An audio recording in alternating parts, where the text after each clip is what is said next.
അവൻ രാഷ്ട്രീയ ആചാര്യന്മാരെ പോലും കളി പഠിപ്പിക്കുകയല്ലേ. അവനെതിരായി KDF-ന്റെ എല്ലാ MLA-മാരും തിരിഞ്ഞു കഴിഞ്ഞു. ഇക്കണക്കിന് പോയാൽ ഈ മന്ത്രിസഭ താഴെ വീഴും. പ്രതിപക്ഷം ഭരണപക്ഷത്തിന്റെ തകർച്ച കണ്ട് മിണ്ടാതിരിക്കോ?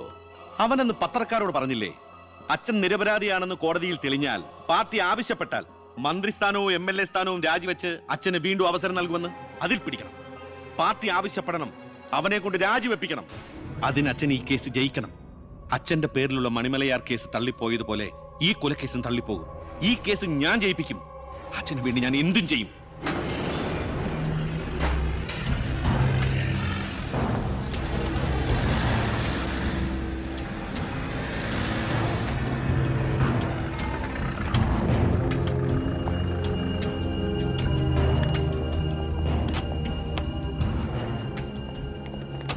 സാർ, ഇന്ന് രാവിലെയാണ് സംഭവം നടന്നത്.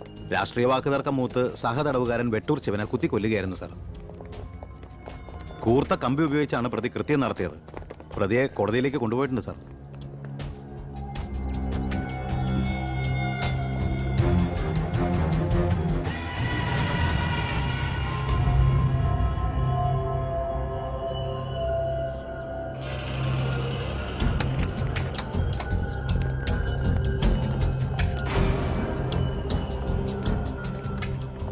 ഒന്നുകിൽ ദൈവം അച്ഛനെ കേസിൽ നിന്ന് രക്ഷിച്ചു, അല്ലെങ്കിൽ അച്ഛൻ സമർത്ഥമായി സ്വയം രക്ഷപ്പെട്ടു.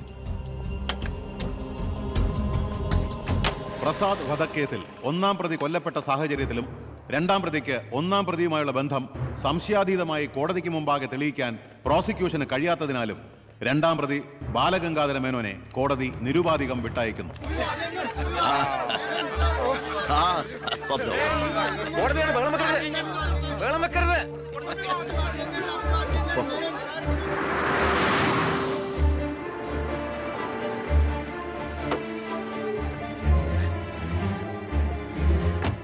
ലക്ഷ്മി, ലക്ഷ്മി, അറിഞ്ഞോ നീ? ഞാൻ കേസ് ജയിച്ചടി. ഞാൻ നിരപരാധിയാണെന്ന് കോടതിക്ക് ബോധ്യായി. പത്രക്കാരുടെയും TV-ക്കാരുടെയും മുമ്പിൽ വെച്ച് നിന്റെ പുന്നാരമോൻ വീരവാദം മുഴക്കിയതല്ലേ ഞാൻ നിരപരാധിയാണെന്ന് തെളിഞ്ഞാൽ എനിക്ക് വേണ്ടി മന്ത്രിസ്ഥാനം രാജിവെച്ച് ഒഴിഞ്ഞോളാമെന്ന്. നീ ചെന്ന് പറയടി അവനോട് രാജിവെക്കാൻ. നിങ്ങൾക്ക് എന്താ ഭ്രാന്ത് പിടിച്ചോ? ഭ്രാന്തായിരുന്നടി, അധികാരം കയ്യില്ലാത്തന്റെ ഭ്രാന്ത്. എനിക്ക് അറിയാൻ പാടില്ലാണ്ട് ചോദിക്കുക, നിങ്ങൾക്ക് ഇതുവരെ മന്ത്രിയായി കൊതി തീർന്നില്ലേ? ഇല്ല, എന്റെ ഏറ്റവും വലിയ ലഹരിയ അധികാരം, മന്ത്രിസ്ഥാനം. മനസ്സിലാവില്ല നിനക്കൊന്നും. എനിക്ക് മന്ത്രിയായിട്ട് തന്നെ ജീവിക്കണം, മന്ത്രി കസേരയിൽ ഇരുന്ന് തന്നെ മരിക്കണം. നിനക്കറിയോ, അധികാരം നഷ്ടപ്പെട്ടത് മുതൽ മനസമാധാനത്തോടെ ഞാൻ ഉറങ്ങിയിട്ടില്ല. വീണ്ടും മന്ത്രിയാകുക എന്നുള്ള എന്റെ ഒരു വാശിയാടി. നീ അവനോട് വാക്കുപാലിക്കാൻ പറയടി. ഇതൊക്കെ നേരിട്ട് ചെന്ന് പറഞ്ഞാ മതി. എന്താ നിനക്ക് പറഞ്ഞ? എന്നെ കൊണ്ട് പറ്റില്ല, അത്ര തന്നെ. ഓ, മന്ത്രിസ്ഥാനം പോയതോടെ നിനക്കും എന്നെ വേണ്ടതായില്ലേ? എന്നെ അനുസരിക്കാൻ കഴിയില്ലെങ്കിൽ പൊയ്ക്കോ ആഭ്യന്തരമന്ത്രിയുടെ വീട്ടിലേക്ക്. ബാക്കിയുള്ള ജീവിതം മോന്റെ കൂടെ തന്നെ അവിടെ. എന്താ അച്ഛ ഇങ്ങനെ? അച്ഛനൊഴികെ ഈ നാട്ടിൽ എല്ലാവരും വാനോളം പുകഴ്ത്ത ഏട്ടന് ഇങ്ങനൊരു മന്ത്രിയെ കിട്ടിയതിൽ അഭിമാനിക്കുക. മക്കൾ തങ്ങളെക്കാൾ വലുതാവണമെന്ന് എല്ലാ അച്ഛനമ്മമാരുടെ ആഗ്രഹം. പക്ഷെ അച്ഛൻ അസൂയ. മകൻ തന്നേക്കാൾ വലുതാവുന്നുള്ള എന്റെ അസൂയ.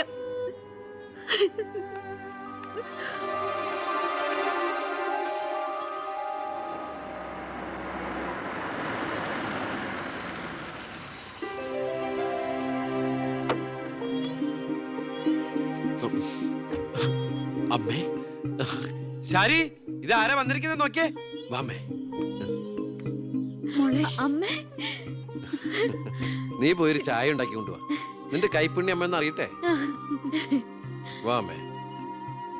അമ്മയ്ക്ക് ഇങ്ങോട്ട് വരാൻ അച്ഛൻ പെർമിഷൻ തന്ന നിലയ്ക്ക് അമ്മയുടെ ഈ വരവിന് എന്തോ ഒരു ലക്ഷ്യമുണ്ടല്ലോ. എന്താ എന്താ അമ്മയുടെ മുഖത്തിനൊരു വാട്ടം? ഇത് സന്തോഷിക്കേണ്ട സമയമല്ലേ? അച്ഛനാണെങ്കിൽ കേസെല്ലാം ജയിച്ചു, മകനാണെങ്കിൽ ഹോം മിനിസ്റ്റർ. ഞാൻ മാറി താമസിക്കുന്നു എന്നതൊഴിച്ചാൽ വേറൊരു പ്രശ്നവും ഞാൻ അമ്മയെ കാണുന്നില്ല. പറയമ്മേ, എന്താ പ്രശ്നം? എന്തിനാടാ നിനക്ക് ഈ മന്ത്രിസ്ഥാനം? നീ രാജിവെക്കണം. അപ്പോ അച്ഛൻ ഇതിനാണ് അമ്മ ഇങ്ങോട്ട് അയച്ചത്? നിന്നോട് യാചിക്കാൻ വേണ്ടിയാണ് ഞാൻ വന്നത്. അമ്മ എന്ത് പറഞ്ഞാലും ഞാൻ ഇതുവരെ അനുസരിച്ചിട്ടേ ഉള്ളൂ. പക്ഷേ ഈ കാര്യത്തിൽ അമ്മേനോട് ക്ഷമിക്കണം. ഇപ്പൊ ഞാൻ അമ്മയെ അനുസരിച്ച അത് എന്നെ ജയിപ്പിച്ചുവിട്ട ജനങ്ങളോട് ഞാൻ ചെയ്യുന്ന വഞ്ചനയായിരിക്കും. അത് തന്നെയല്ല, തുടങ്ങി വെച്ച ഒരുപാട് കാര്യങ്ങൾ എനിക്ക് പൂർത്തീകരിക്കാനുണ്ട്. അതുകൊണ്ട് തൽക്കാലം എനിക്ക് രാജിവെക്കാൻ നിർവാഹമില്ലെന്ന് അമ്മ ചെന്ന് അച്ഛനെ പറഞ്ഞ് മനസ്സിലാക്കണം. കുടുംബ ബന്ധങ്ങൾ മറന്ന് നീ മന്ത്രിയായിട്ടിരുന്ന നാട് നന്നാക്ക്. അച്ഛനും അമ്മയും നിനക്ക് വേണ്ടല്ലോ. അമ്മേ ഞാൻ പറയുന്നത് നീ എന്നോട് മിണ്ടണ്ട.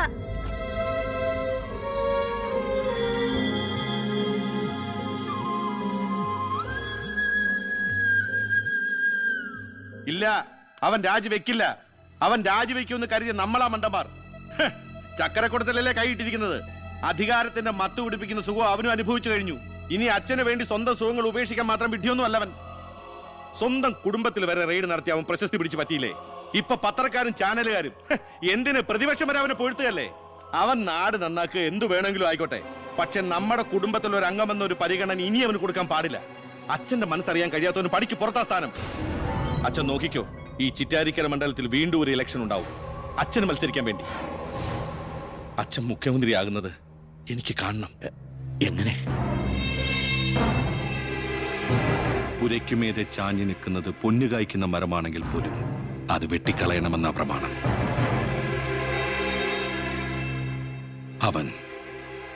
അവൻ ഇല്ലാതാകണം.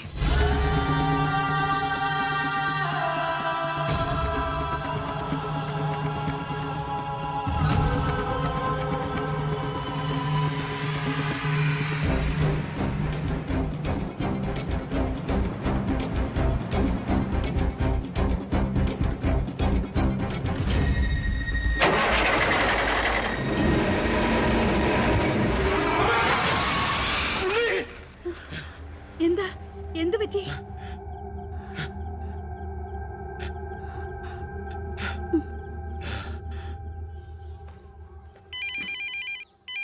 ഞാൻ എടുത്തോളാം. ഹലോ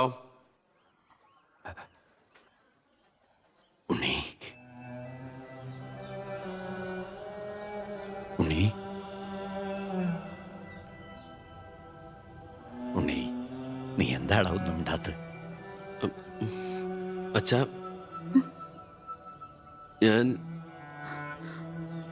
എനിക്ക് നിന്നെ ഒന്ന് കാണണം. ഞാനിപ്പോ ഡൽഹിക്ക് പോകാൻ വേണ്ടി എയർപോർട്ടിൽ പോകാൻ നിൽക്കുക. എന്തായാലും ഞാൻ അവിടെ വന്നിട്ട് നീ പോയാ മതി. ഉടനെ എത്താം. അച്ഛനാ, ആ ശബ്ദത്തില് പഴയ സ്നേഹവും വാത്സല്യവും ഒക്കെ എന്നെ ഉണ്ണീന്ന് അച്ഛൻ പണ്ടെങ്ങും വിളിച്ച് കേട്ടതാ. പിന്നെ ഇപ്പോഴാ ഇങ്ങോട്ട് വരണുണ്ടെന്ന്. ഈശ്വരാ.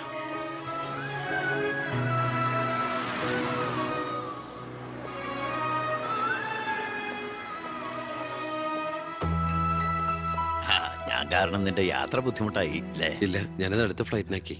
ഓഹോ, വരൂ അച്ഛാ. പെട്ടെന്ന് കാണണമെന്ന് പറഞ്ഞപ്പോ നീ ഒന്ന് പകച്ചു. ഇനി എന്തിനുള്ള പുറപ്പാടാണോ എന്ന് ഓർത്തല്ലേ? അച്ഛൻ ഇനി ആർക്കും ഒരു തലവേദനയാവില്ല മോനെ. ചെയ്തു കൂട്ടിയതൊക്കെ തെറ്റാണെന്ന് മനസ്സിലാക്കാൻ വൈകി. ശ്രമിച്ചില്ല. അധികാരത്തിന്റെ ലഹരിയിൽ പായായിരുന്നു ഇത്രയും കാലം. പ്രായമാകുന്നോറും കുട്ടികളുടെ മനസ്സാവുമല്ലേ? എന്ത് കണ്ടാലും സ്വന്താക്കണം എന്നൊരു മോഹം. എന്താ ഇപ്പൊ ഇങ്ങനെയൊക്കെ? മുന്നിലേക്ക് നോക്കിയപ്പോഴോ തിരിഞ്ഞു നോക്കിയപ്പോഴോ ഒരു കാര്യം എനിക്ക് ബോധ്യായി. ഞാനെന്ന രാഷ്ട്രീയക്കാരൻ വെറും ഒരു വട്ടപൂജ്യമാണെന്ന്. എന്നിലെ അച്ഛൻ ഒരു മൃഗമായിരുന്നു എന്ന്. പ്രായശ്ചിത്തം ചെയ്ത പാപങ്ങൾക്ക് പരിഹാരമാകുമെങ്കിൽ ഞാൻ മോന്റെ കാലം പിടിക്കും. അച്ഛാ, അങ്ങനെയൊന്നും പറയല്ലേ. മതിയായി, എല്ലാം മതിയായി. ഞാൻ ഇന്ന് വരെ അഴിമതിയിലൂടെ ഉണ്ടാക്കിയതൊക്കെ സർക്കാരിന് തിരിച്ചു കൊടുക്കാൻ പോവാ. എന്നിട്ട് ചെയ്ത തെറ്റുകൾ ഏറ്റുപറഞ്ഞ് പൊതുജനങ്ങളോട് മാപ്പ് ചോദിക്കണം. അച്ഛാ, അച്ഛനെ വിശ്വസിക്കടാ. ഇനി നിന്റെ അച്ഛൻ വിശ്വാസവഞ്ചനം കാട്ടില്ല. മതി, എനിക്കിത് മതി. ഞാൻ ആഗ്രഹിച്ച പോലെ ഒരു അച്ഛനെ ഈശ്വരൻ എനിക്ക് തിരിച്ചു തന്നല്ലോ. അറിഞ്ഞോ അറിയാതെയോ അച്ഛനെ ഞാൻ വേദനിപ്പിച്ചിട്ടുണ്ടെങ്കിൽ അത് ഇങ്ങനൊരു അച്ഛൻ്റെ മകനായിട്ട് ജീവിക്കാൻ വേണ്ടിയിട്ടാ. ഇനി എൻ്റെ അച്ഛന് വേണ്ടി ഈ സ്ഥാനമാനങ്ങളൊക്കെ ഉപേക്ഷിക്കാൻ എനിക്ക് സന്തോഷമേ ഉള്ളൂ. വേണ്ടടാ, എനിക്ക് മന്ത്രി ഒന്നും ആകണ്ട. നീ ശരി, നിന്നെപ്പോലുള്ള ചെറുപ്പക്കാരാണ് ഇനി ഇവിടെ ഭരിക്കേണ്ടത്. അടുത്ത തലമുറ നിന്നെ മാതൃകയാക്കുന്നത് നിറഞ്ഞ മനസ്സോടെ എനിക്ക് കാണണം. എന്നിട്ട് ഇങ്ങനെ ഒരു മന്ത്രിയുടെ അച്ഛനായിട്ട് ഇനിയുള്ള കാലം അഭിമാനത്തോടെ എനിക്ക് ജീവിക്കണം. ആ മോളെ, വന്നു കയറിയ മഹാലക്ഷ്മിയെ ആട്ടിപ്പായിച്ചവനാ ഞാൻ. എല്ലാ സൗഭാഗ്യങ്ങളും നിങ്ങൾക്ക് ഈശ്വരൻ തരും. നന്നായി വരും. ഉണ്ണി, ഇപ്പൊ എനിക്ക് മനസ്സിന് എന്തൊരു സ്വസ്ഥതയാണെന്നറിയൂടാ. ഇനി എനിക്കെല്ലാം മറന്ന് സമാധാനമായിട്ട് ഉറങ്ങണം. വരട്ടേടാ. ആ, നീ ഡൽഹി യാത്ര കഴിഞ്ഞ് തിരിച്ചു വന്നാൽ ഉടൻ 2 പേരും തറവാട്ടിലേക്ക് താമസം മാറണം. മറ്റേ മോളെ